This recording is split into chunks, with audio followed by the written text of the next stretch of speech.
I am so excited to have Jeremy Stern today on my podcast. Jeremy is the Director of Partnerships over at CauseMatch. He is based in Israel, and we're here to talk about one of my all-time favorite fundraising activities. Jeremy, thank you so much for being here. Awesome. Morgan, thank you so much for having me. Absolutely. We're excited to have you. And Jeremy, first off, I would just love for you to introduce yourself, but also share a little bit more about yourself and how you got into the development sector. Cool. So a little bit about me. Actually, Morgan, you and I have been working together for a while now, but I don't know if I've shared this story with you, which was when I was 15. I was hanging out with a friend late, one night, and we were talking about what we wanted to do with our lives and this and that. And this friend said to me, like, what do you want to do with your life? And I'm like, I want to be a nonprofit executive director. Like I kind of like knew the career path that I wanted to pursue. I recognize it's like not normal, like people are like that. But I was very headstrong, and I wanted to get a master's in nonprofit and a master's in education. And I did that. And by the time I was 25, I was the ED of a small shop. But that meant there was me and an intern, right? It was a very small organization. And I did that for about 15 years, working in nonprofit organizations. So I was the executive director of a small organization for close to 9 years. After that, I worked for some mid-sized organizations as a director of development. And I love nonprofits in the sector, and I'm one of those weirdos who likes asking people for money. So I did that for 15 years. And 3 years ago, I joined the team at CauseMatch. After working in nonprofits, I'm now working with nonprofits. That's great. Thanks so much, Jeremy, for sharing.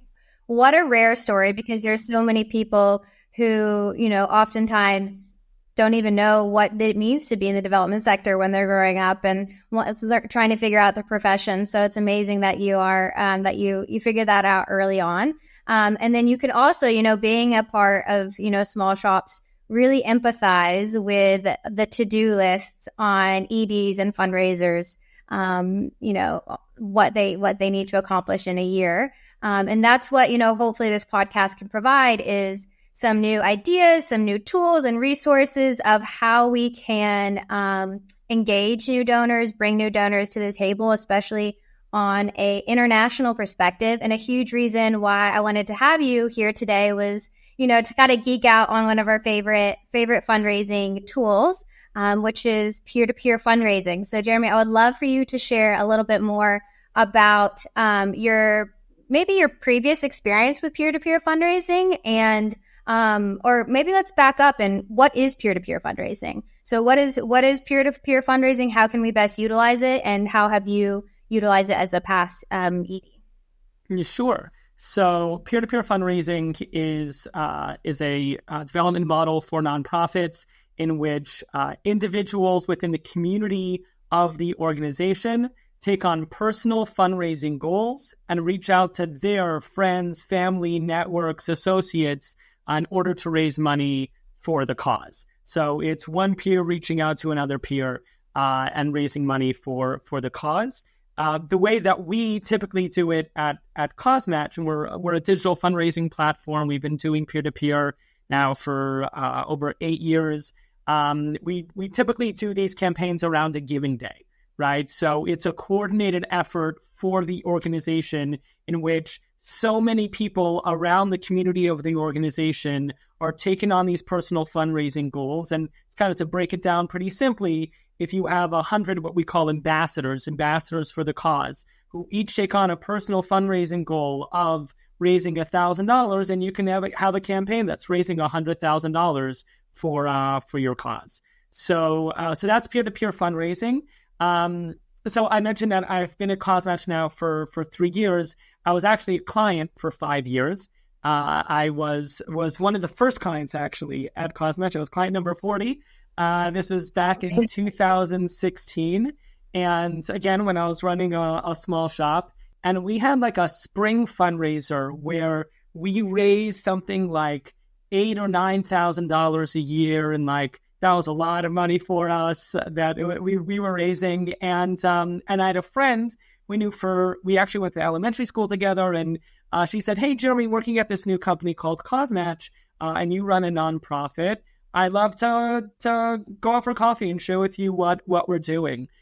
So we ended up running a campaign with CauseMatch, and we took a campaign that, let's even say, was raising $9,000. We raised $36,000. We quadrupled the amount that we raised, which is, again, it was like beyond a huge amount of money for us.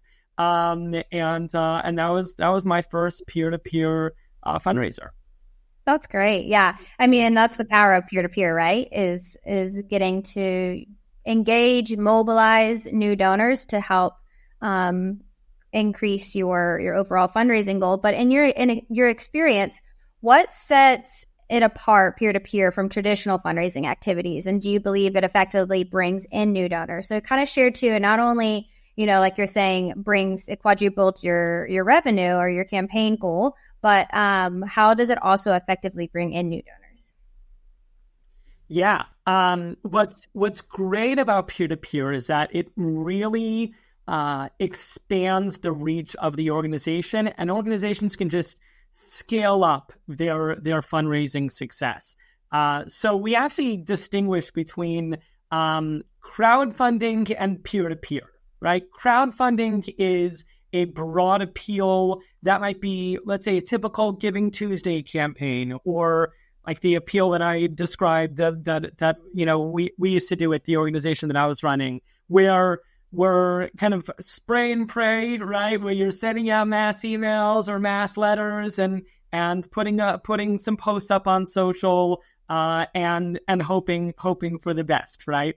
Maybe making a few phone calls. So that's a crowdfunding campaign where the organization is reaching out to its crowd.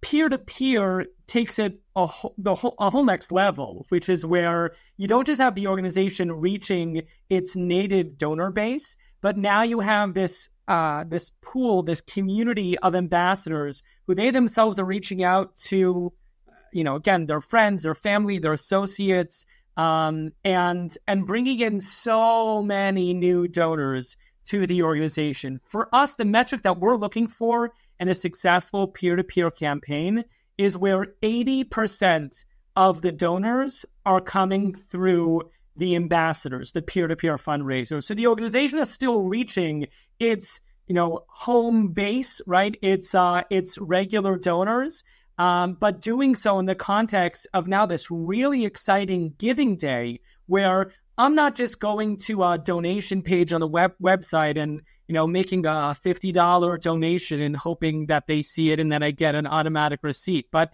my donation is now part of something so much bigger than just me and my donation. I'm a part of this exciting giving day. I'm a donor to the organization, and I see this influx, this like tidal wave of new support that's coming into the organization from all of these peer-to-peer ambassadors who are bringing in new support for the organization. Wow. It's incredible. It is. And I mean, when organizations come to me, and I get this question probably the most, is, Morgan, how do I find new donors? And peer-to-peer is just an incredible way to engage and find new donors. And Jeremy, have you ever seen it work too, where, oftentimes I have international nonprofits who are working across multiple different countries. Do you believe it's a great way to mobilize international donors from really all around the world? Because you don't have to necessarily be in person. It can be done virtually. Yeah, totally. And at CauseMatch, we specialize in multilingual, multi-currency campaigns. So it's not just USD and English, but we run lots of campaigns where we're processing into a whole bunch of different currencies, where the campaign is in several different languages. And again, it enables someone who perhaps was a volunteer for the cause, but doesn't live locally to where the cause is based, or a supporter or what have you, for them to reconnect, for them to be involved. We run some terrific campaigns. I can think of a few off the top of my head where we even had the ambassadors themselves were grouped into their locations. So you had the British ambassadors and the American ambassadors and the French ambassadors. So each ambassador had their personal fundraising goal. And then you had teams of ambassadors based upon location. And those teams had their broader team goals as well. So it gamifies the experience as well and creates a sense of we're in this together, right? It's not just me fundraising for the cause, but I'm a part of a team of people who are doing this together. Absolutely. Yeah. No, I love that. And, you talked a little bit about the tech side of things, and I would love to kind of hone in on that a little bit more too, because, tech is such a powerful opportunity and tool these days to really enhance your campaign. So how do you see technology continuing to kind of shape the future of peer-to-peer fundraising, especially in this globalized world? So what are you seeing with the power of tech, and why should you be investing in tech? Yeah, it's a great question. Maybe I'll start with kind of an analogy. There are some great CRMs out there, right? But some CRMs try to be like a jack of all trades, right? And they're like, oh yeah, we have a peer-to-peer widget or a peer-to-peer whatever. And kind of the analogy that I use to describe the technology undergirding those like add-ons that they have, like they might be a great CRM and they also have their peer-to-peer add-on, their peer-to-peer module or whatever, is like a meal on a plane, right? Airlines give you a meal, right? It's part of the flight, especially we're talking about international fundraising. International flights, you'll get a meal, right? It's not exactly the same experience when you go to a fancy restaurant, and both in terms of like the quality, the experience. For your wedding anniversary, you probably don't want to say to your spouse, hey, let's enjoy an airline meal, together, right? You want to have a different experience and a different outcome in doing so. So, just because other places say we offer peer-to-peer functionality, it's kind of like that airline meal. It technically counts, right, as a meal or as a peer-to-peer tech, but like doesn't really have the same functionality, experience, and outcomes, most importantly, that a robust platform would have. So at CauseMatch, what we're really focused on the tech side is taking some of the best tools and strategies of the e-commerce world. Essentially, what Amazon and Shopify are doing to get you and me as consumers to make purchases online, we're adopting those technologies for nonprofit fundraising.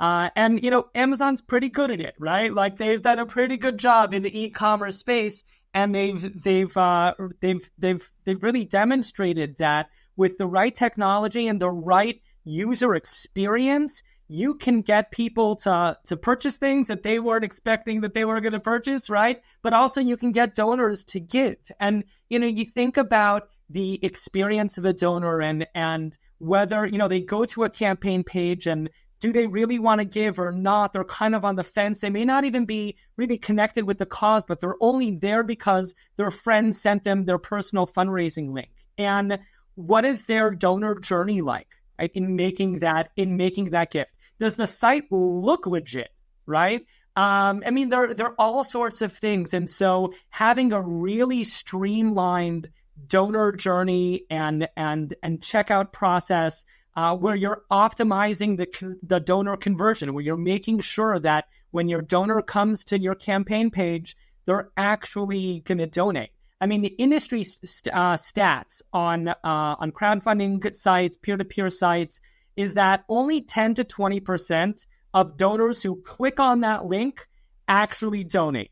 Think about that. Only one or two out of 10 are actually donating, which means you're losing at best, right, like 80% of your prospective donors. And a big part of that is based upon what is that donor journey? What messaging are you conveying to the donor through your site, how easy is it for them to donate? And again, Morgan, we're talking about international fundraising, where if I'm in the UK and I want to donate to this organization, but they only have US dollars, I'm like, okay, whatever. I want it to be in my local currency, get a local tax receipt. So at CauseMatch, our average conversion rate is 43%. And so that's doubling, tripling what the industry average is. And that's because we've really, really honed in on taking those best tools from the e-commerce world and thinking about how do we optimize this donor journey so that they actually donate. Right. It's so powerful to invest in tech. And we talk a lot about, donor trust and the importance of, international nonprofits have to work even harder to build that donor trust. And so when you have a tool that they trust, that when they go onto the website, it's an easy checkout experience. They see it's secure. There's multiple currencies. They're going to go through with that transaction. But speaking of donor trust as well, I would love to continue to have that conversation of what does peer-to-peer fundraising do in order to kind of build donor trust of actually getting that donation through the door. So for example, if my cousin had never heard of the organization that I'm supporting, they're less likely just to go to that website and make a donation. But if I personally am asking them to donate, they have trust in me, right? They have trust that I've already sourced, that this organization is reputable, that I trust it, that I know that there's impact. So will you just chat a little bit more about what that donor trust is and how peer-to-peer really builds it? Yeah, and it's in two ways. So people give to people, people give to people, right? The first is in the way that you just described, Morgan, which is that someone who's never been exposed to the organization before, you as an ambassador for the cause, you're putting your name, yourself behind that cause and saying, this is a worthwhile cause. It's something that I believe in. I'm now reaching to my friends and family, and they trust you. And so inherently, they will now trust giving to that organization. That's one step of where someone is unfamiliar with the organization. They're now being introduced to it for the first time. But the other piece is, let's say it's a local organization, right? It's a local shelter, right? And maybe there are a few in my city, and I'm not sure, I want to support those who need that support, right? And I want to support one of those local institutions. I don't know which ones to support. But my friend Morgan reached out and said, hey, Jeremy, I'm standing behind this organization, this shelter. I volunteer for them. I really believe in them. I'm a donor myself to them. That now conveys that donor trust and gives me that indicator, that social proof that this organization is the one that I should invest in with my support. That's great. Yeah, absolutely. I think it's so important. That's how you're going to mobilize so many new donors. We talk about how, okay, we can get them through the door, right? So I was really lucky to be able to partner with CauseMatch last year with one of my clients that I work with. And just like Jeremy, on average, they bring in about $7,000 to $8,000 for their annual campaigns.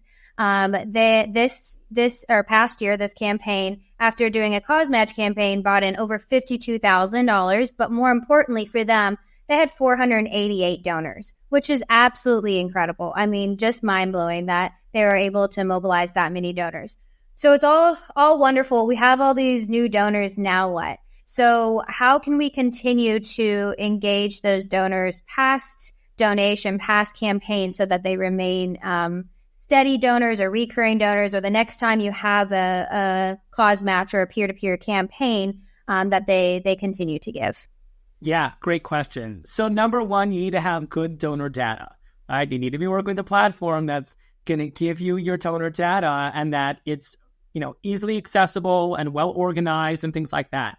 It's funny, having been a CauseMatch client for many years and then joining the team, there were a lot of things that I took for granted that CauseMatch did, right? Like the financial reporting that we provide to our clients, the campaign statement with all of their donor data. And I just assumed that that's what all platforms do. And then once I was in the company and meeting with prospective clients who had worked with other platforms, and oh no, we do not get this level of reporting on other platforms. I learned that unfortunately, what we're doing is somewhat unique. So number one, you need to have really great reporting and have your donor data. And then the question is, what do you do with it, right? So that's one of the reasons I'm the director of partnerships. I work with partners, primarily nonprofit consultants around the world, who coach strategic crowdfunding campaigns and peer-to-peer campaigns through CauseMatch. And so that's one of the reasons I love working with nonprofit consultants, is that we don't want our clients to see their campaigns as a flash in the pan, one shot thing, right? We want them to build that campaign into a broader fundraising strategy. And when you're working with a fundraising consultant who's a real expert in the field, they can say, okay, great. You now have this campaign. Here's your donor data. What are you doing to cultivate these donors, to thank them, to report to them, to then have an opportunity to ask them again, whether it's in 6 months from now or 12 months from now, what have you. Also, and again, it's specific to peer-to-peer, is we want our clients not just to think about their donors, but about their ambassadors. Here you have an ambassador who just raised $1,000 for you or $2,000 for you. How are you thanking them, right? How are you continuing to be in touch with them and showing them the impact that they have had by raising so much support and bringing in so many new donors to the organization? It's something that I love about peer-to-peer, which is it's the democratization of philanthropy, because I might be a supporter of your cause, and I'm not able to give $1,000. It's just not where I am and how much I'm able to give. But I can raise $1,000, right? Once you start to break it down, I give $250 a year, right? That's a far cry away from 1,000, right? But with my 250, and then I need to raise another 750 to reach 1,000, we start breaking it down for that ambassador. And we say, well, okay, how many people can you reach out? Can you bring 2-3 people who are going to give $100, perhaps your parents, perhaps your in-laws, perhaps a good friend, right? How many donations can you bring in of $50? And you start breaking it down and like, oh, I really just need to bring in 10 gifts, right? And now we're able to close that gap. That's really empowering for a supporter of the cause who wants to be able to do more and give back more. So this was a long tangent on, donor cultivation. Just to add one other piece around that, which is we've also built tools within our platform, within the technology of, we call it Donor Connect, which is how do you essentially using the platform to continue communicating with your donors and thanking them again, through a variety of messaging, whether it's email or text or WhatsApp, especially international organizations, love to use WhatsApp. So we built that into our platform. But from a strategy perspective, it goes back to having the right strategist who's working with you. Right. I mean, and you just work so hard to get these donors through the door, right? Yeah. And oftentimes I see the next step is where people don't invest in that time to actually engage and steward and cultivate their donors post-campaign. But it pays off because, that's when you're going to start to see those recurring donors, and then hopefully donors who start to bump up their gifts as well and increase their gifts because you're continuing to build that trust and showing the impact. And Jeremy, if those people listening might be hearing, okay, peer-to-peer sounds amazing. I need to integrate this into my fundraising strategy. I often get the question, how many times can I do a peer-to-peer campaign in a year? And what would That's a really good question. It's a really good question. So this goes back to what I was sharing before about we don't want our clients to think of peer-to-peer as a flash in the pan one-time thing. We have clients who, let me say it this way, they use the CauseMatch platform more than once over the course of the year. They might have 2 peer-to-peer campaigns. One of them is their big annual campaign, and then another campaign for a specific project within the organization. So, for example, there is a private school that I can think of the top of my head where they do their big annual campaign. They raise hundreds of thousands of dollars through the peer-to-peer campaign, and they also have a special ed program within the school, right? So they have an additional campaign 6 months later, so it's separated and it's really kind of different different communities and different pools of ambassadors. And so they have 6 months later another campaign raising another few $100,000 for the special ed program for all the families who have that real sense of gratitude and affinity towards that program and serve as the fundraising ambassadors for that program. So it's not crazy to do 2 campaigns a year. And again, you can use our technology, and we have clients who do their dinner or their gala using our platform. They might do a raffle and use our platform. So there are different types of fundraisers that you can do over the course of the year. Peer-to-peer itself, I'd say you can probably do 2 good campaigns over the course of the year. I would agree. So, I was actually going to ask you if you had any good examples of a client, but you just shared some really great ones about how you can kind of break it up and have 2 a year and focus on different segments and what people are what they are passionate about within that mission. But what would you say is the lead up time needed to get started on a peer-to-peer fundraiser to be the most successful? So if, you're already looking for those into year-end fundraising, when maybe should they start getting ready, or fall appeals, just kind of depending on where you are. So fall appeal, that I would say for an American audience. So we have September, October, which is very different here in Africa, which is our summer. So how long of the lead up? Yeah, great question. So in terms of working on the campaign itself, a good 2 months to work on that campaign. And if it's vacation time or this and that, and you're going to be off for 2 weeks, that doesn't count towards those 2 months. We can do a strategic campaign within a month, but that's rushed and really only for organizations that have done it before and know the system and know the moves to make it happen. But to properly cultivate your ambassador base, you want a good 2 months. If you can do 3 months, even better. And typically, I'll be open about it. The contract piece of looking into CauseMatch and seeing what makes the most sense, and getting a consultation of how we can help. Usually that process takes a few weeks. Let's say that's a month. So if you're thinking about what we're in the very end, let's say it's April 1st, just for simplicity's sake, you're thinking about a campaign for September 1st, within the next few weeks, we should have a conversation because it takes time, and you want to have that proper runway to really have that amazing liftoff. And I'll just add one other piece, which is when we're talking about ambassadors, who are these ambassadors? Who are these people who are fundraising for the cause? And just explain why you need this time in order to properly cultivate them. We're thinking about the leadership of the organization. So the lay leadership, the professional leadership, volunteers are huge. Alumni, beneficiaries, donors, whether it's students or, alumni, former students, parents, really anyone around the community of the organization who's felt that connection with the organization, has deep gratitude and would really want to see it succeed and go to the next level. Great. No, thank you for that.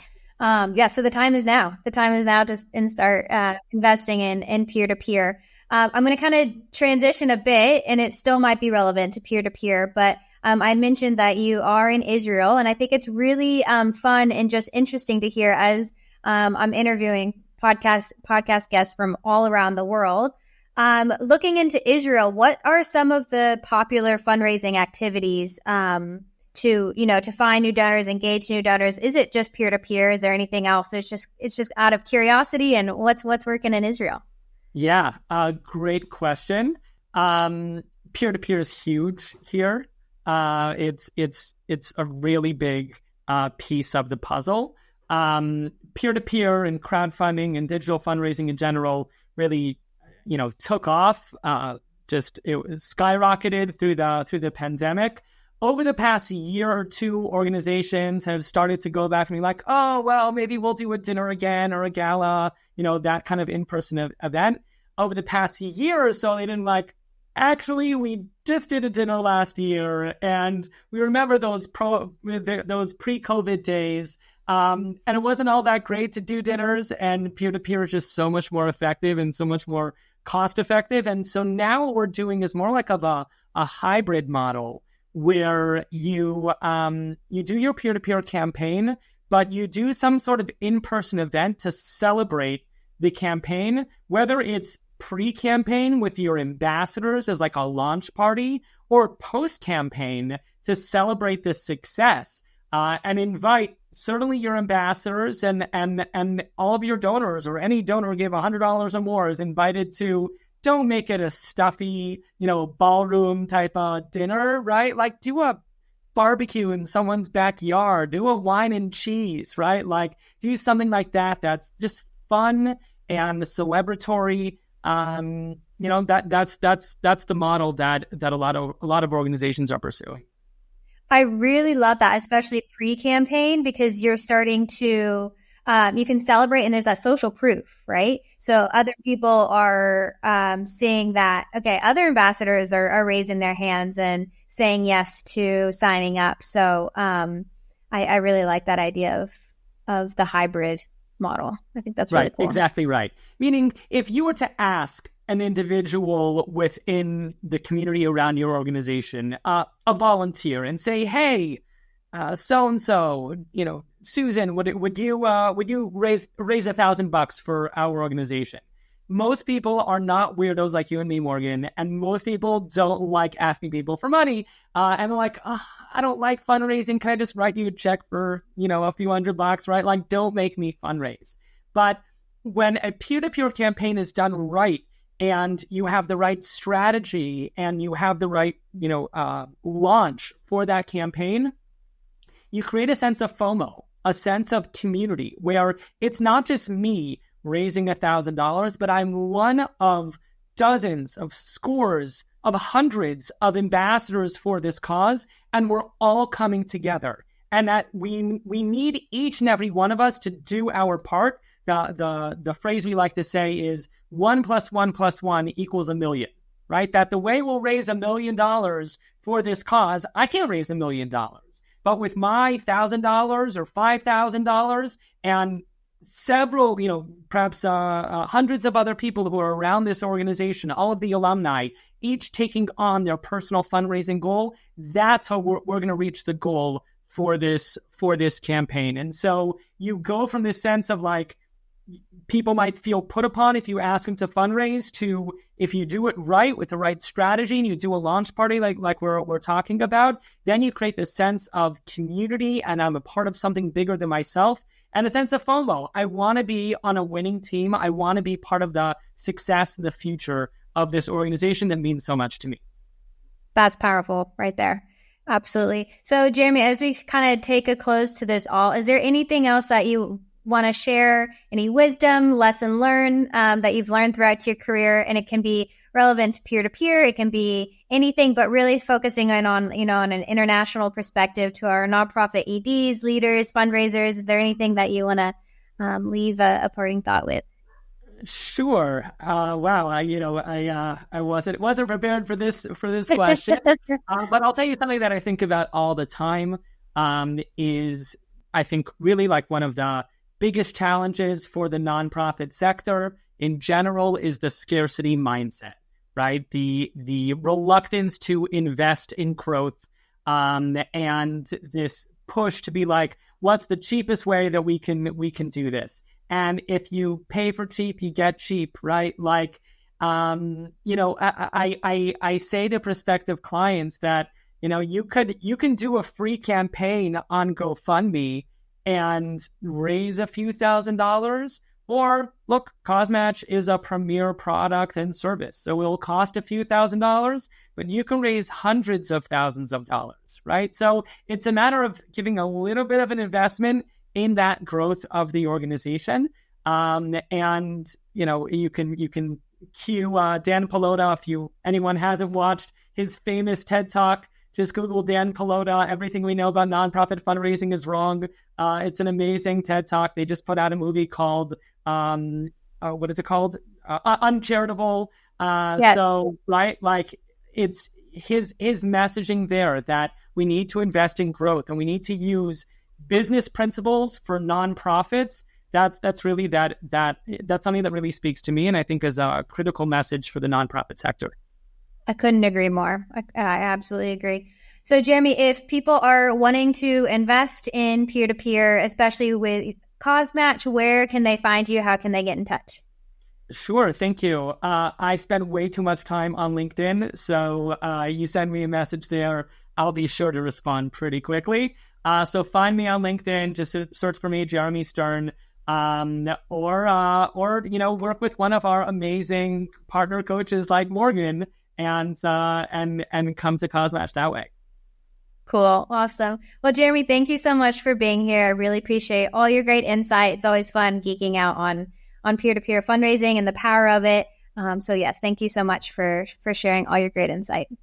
Thank you. It's a real pleasure. Thanks.